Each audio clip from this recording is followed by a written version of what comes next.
পৃথিবীর সকল মুসলিম আমরা একাধিক হাদিস পেশ করে বলতে চাই, মনে রাখবেন পৃথিবীতে যেই হোক না কেন, হিন্দু, মুসলমান, বৌদ্ধ, খ্রিস্টান, যে কোনো মানুষ যদি রাসূল সাল্লাল্লাহু আলাইহি সাল্লামের উপরে কটু মন্তব্য করে বা তার উপরে ব্যঙ্গ করার কোন পদক্ষেপ গ্রহণ করে, তাহলে সে হত্যার যোগ্য মর্মে একাধিক হাদিস রয়েছে বুখারী, মুসলিম, অন্যান্য গ্রন্থে।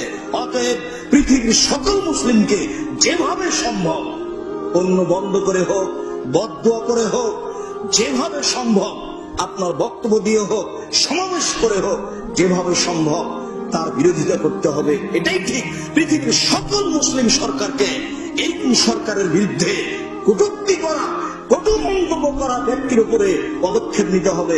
এটা পৃথিবীর প্রত্যেকটা মুসলমানের উপরে দ্বীনি দায়িত্ব, ধর্মীয় দায়িত্ব। কিছুই যদি সম্ভব না হয়, তাহলে বলতে হবে আল্লাহ তুমি তাকে ধ্বংস করো। কোনটাই যদি সম্ভব না হলে, তাহলে মানুষকে এই পর্যন্ত বলতে হবে, সম্মানিত দ্বীনি মুসলিম ভাই বোন, একাধিক হাদিস রয়েছে জুমার খুতবা। আমরা গত জুমায় বিস্তারিত বলেছিলাম, কিন্তু সেগুলো হয়তোবা রেকর্ডিং হয়নি, যার জন্য আমরা অবগত হতে পারছি না।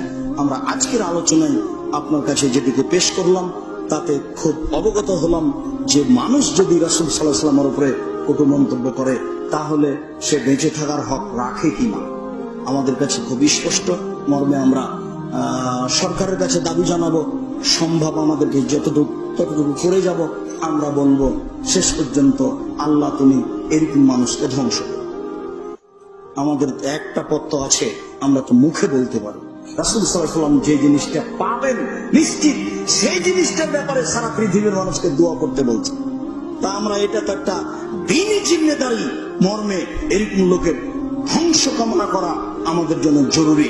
অতএব আল্লাহ, আমরা সাধারণ মানুষ, এদেশে বসবাস করি, আমরা অসহায় নিঃস্ব অবস্থায় থাকি, তুমি আমাদের মনের এই আবেগকে কবুল করো। যারা রাসূল সাল্লাল্লাহু আলাইহি ওয়াসাল্লামকে ব্যঙ্গ করে বা যারা কটু মন্তব্য করে, তুমি তাদেরকে ধ্বংস করো। তুমি সর্বশক্তিমান, তুমি তাদের বিচার করো। যেভাবে তোমার কাছে পৃথিবীর মানুষকে দেখানোর জন্য বিচার করা সহজ, তোমার কাছে সবই সহজ। পৃথিবীর মানুষ যেন দেখতে পাই যে তার উচিত মতো বিচার হয়েছে। এটাই তোমার কাছে আমরা দাবি জানাচ্ছি, তুমি আমাদের দাবি কবুল করো।